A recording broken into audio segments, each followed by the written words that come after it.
So we're talking about Pinterest growth, and it doesn't slow down because you're not creating enough content, but it could slow down if Pinterest doesn't clearly understand what problem you solve with your content or your business and so on. Now, today we're talking about Pinterest trust and how it's actually built. And this episode kicks off a three-part mini-series that will completely, in my mind, completely change how you think about Pinterest and even, how you interact with Pinterest.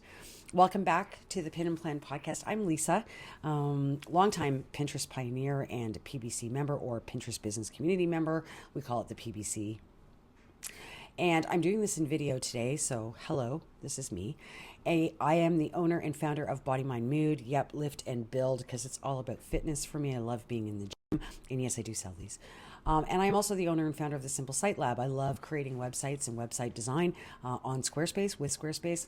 Longtime member of Squarespace as well, and I'm a bit of a nerd when it comes to that. Now, I'm also someone who, honestly, if I'm being honest, I really believe that growth online should not feel so crazy and unhappy and not fun and stressful and right. And unfortunately, a lot of creators, and that is my cat in the background, a lot of creators are really feeling the pull with having to create content. It should be something that's sustainable, right? Now, if you've listened to my recent episode, the Pinterest Trust Loop, then you already know that this idea is something that I have been really playing with in my head for quite a while.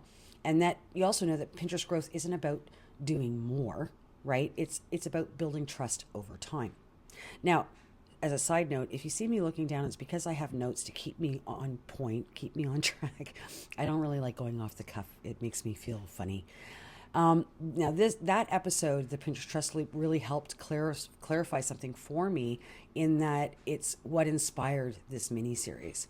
Now, over the next 3 weeks, I'm going to be breaking down how Pinterest Trust is built, how Pinterest content actually gets found on the platform, and of course, how Pinterest content converts. Because without, when we think about Pinterest content and how it's converting, you want to do it without all the pressure, the hype, and the stress and burnout that a lot of creators feel.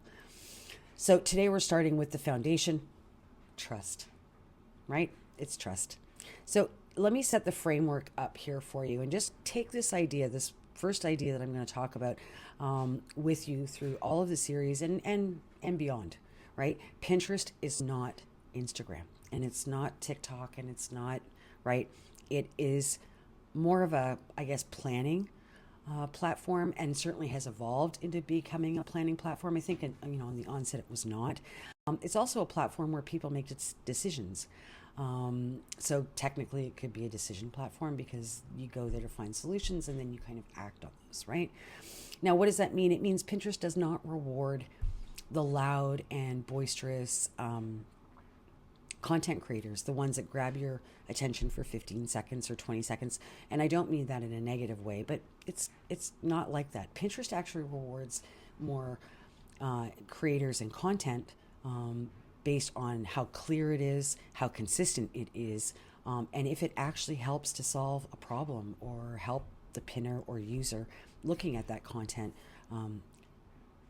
giving them something to do with it, right? If Pinterest, in my opinion, can't really understand, who your content is for and what it helps them do, or right, then it doesn't really distribute it the way that you want it to. So don't get me wrong, Pinterest does distribute content, but it wouldn't distribute it as confidently. If your content, when the algorithm is looking at it, if it's not clear about who it's for and what it does, then it puts it out there, but not really to the people that you want it to go to. So how Pinterest understands your content. Let's do this. I want to start with something very practical here, because trust on Pinterest really does begin with understanding. And I think that can be said for most platforms. If you start off with understanding, and the trust will build. Before Pinterest can really trust your content, it has to really understand a few things. Specifically, what your pin is about, who the pin is for, and what kind of problem does it help solve, or what kind of solution or takeaway does it offer to the pinner or the user that's looking at that content. Now, Pinterest has a job, right? The algorithm has a job, and that is to match your content with the search intent of the people that come onto the platform. And it can only do that when your content is really specific and easy to understand. So clarity, clarity, clarity, clarity. Oh yeah, clarity. Pinterest users don't open up the app, and I think we can all appreciate this, and start scrolling sort of aimlessly. Do I scroll aimlessly on TikTok? Kind of. Kind of. Yes, I do. Yes, I do. But do I get on Pinterest and start scrolling aimlessly and hope that it's going to entertain me? No, I don't. You've got to remember that a lot of Pinterest users that come to the platform often come with a sort of, questions in mind, one or more, depending on what they're trying to do or what they're trying to learn about or achieve or decide on or buy.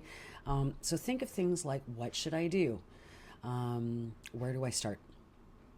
What's the best option for me, and how do I fix this? These are some of the questions that they will ask.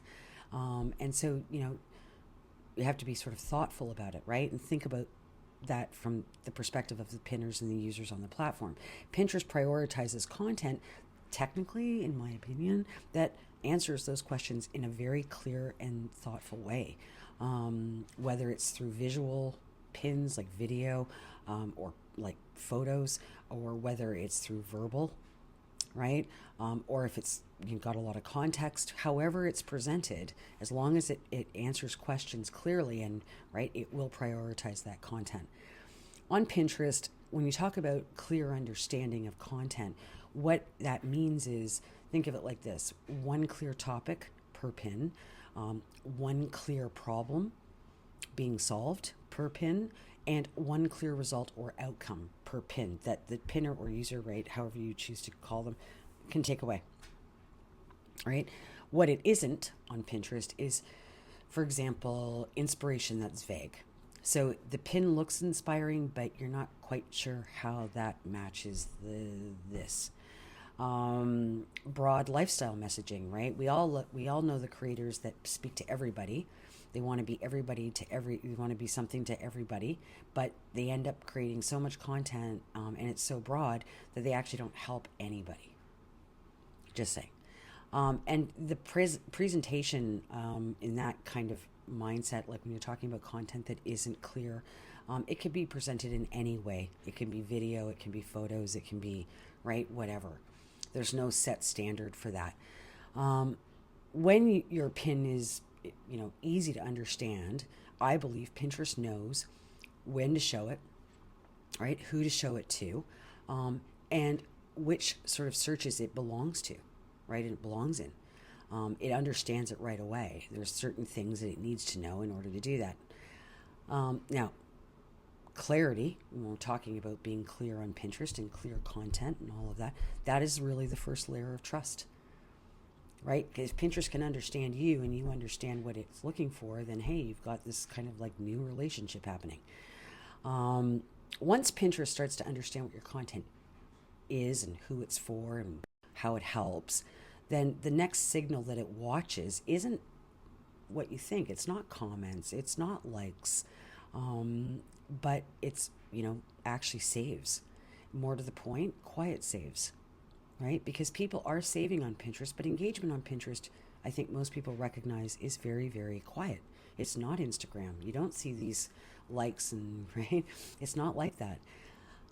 Most pinners, most users on the platform save ideas, get this, to secret boards. Yeah, they do. And I'm not sure, I'm just going to say this, if the algorithm actually knows that people are saving to private boards. We have actually, as pioneers, have reached out to a community manager to find out whether or not that's true. So keep that in your back pocket. I will let you know once I know.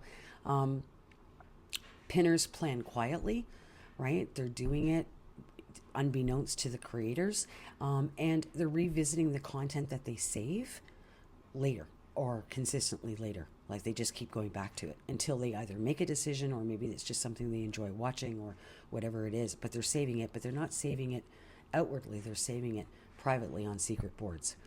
So even if your pins don't get a lot of visible engagement, it doesn't necessarily mean that your content or your pins are not working. It just means that you can't see it. Okay. Now, that isn't the case sometimes for people who come into the PPC and say, well, I've got 0 impressions, my pins are dropping. That might be a different issue. This is something where, you're posting consistently, but you're just not seeing those likes, follows, right? Your comments. You get the idea. A save, in my mind, especially one that is saved to a private board, because that really is pretty significant, really does tell Pinterest that the content matters enough for this person or persons to keep it. And that is a huge trust signal. Huge, right? Really strong.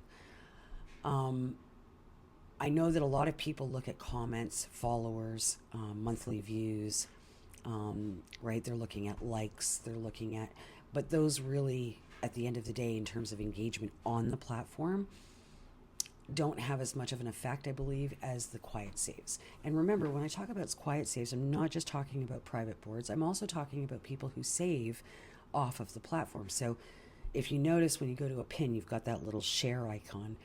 A lot of times you can share to Apple Notes, you can share to Google Keep, you can share to your computer, to your phone. You don't necessarily have to share it to a secret board. You might do all of those or none of them or one of them, right? Or just stay on the platform. So think about that. Food for thought. So Pinterest understands what you help with, right? Users are saving your content, but quietly on the down low. And the final layer of trust really is authority. And I mentioned this in the previous podcast.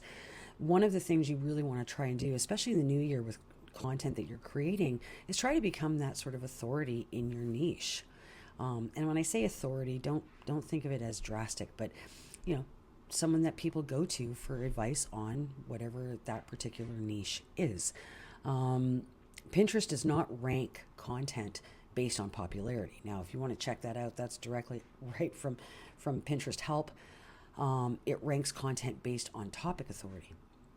Okay, so it's not based on whether or not a pin goes viral, right? You could have a viral pin, but that doesn't change how the distribution of content is for you, your profile, your niche, and so on. Authority, right, or topic authority can, on Pinterest kind of means that you consistently talk about the same things. So that's one thing. Your content solves related problems. So you have a sort of main thing that you talk about, and then you have other things that you talk about, and it may solve those issues. And your pins or ideas, your content, it builds on each other, right? You're not kind of all over the map. That's not really what you want to do. And I do believe that smaller accounts do better than the larger accounts, and part of that is because they focus in, they sort of niche down on what they're talking about, on the content that they're creating, and they are consistent all the way. And they are always offering. Smaller businesses tend to offer more solutions and options and freebies, and right, because it's not quite the same thing as the larger companies. So they tend to do a little bit better when it comes to authority. Now, Pinterest wants, right, Pinterest has its own idea as well as about how it looks, how authority will look on the platform. Again, focus niches, usefulness, right? They're creating pins that are useful, and of course, visual patterns. So the content is very similar but different, and when you see it in your feed, it's that particular company or that particular creator. Pinterest wants to know at this point, right? Can we trust this creator to consistently help users in this particular niche or topic, right? That's kind of what they're checking out. And when the answer is yes for the algorithm, because it is algorithm, then I really believe distribution becomes better, and it just kind of starts happening and starts quicker, and it gets better, right? So pulling all this together, because I know it's a lot of information, Pinterest Trust is built through understanding, through clarity in terms of the content. Specific topics, clear outcomes, right? It knows what it is as soon as it sees it. It doesn't have to think about it really. Quiet engagement, right? So quiet saves, secret boards off of Pinterest. So think Apple Notes or Google Keep. They save, but they're not noisy about it, and you may not even know that they've saved it.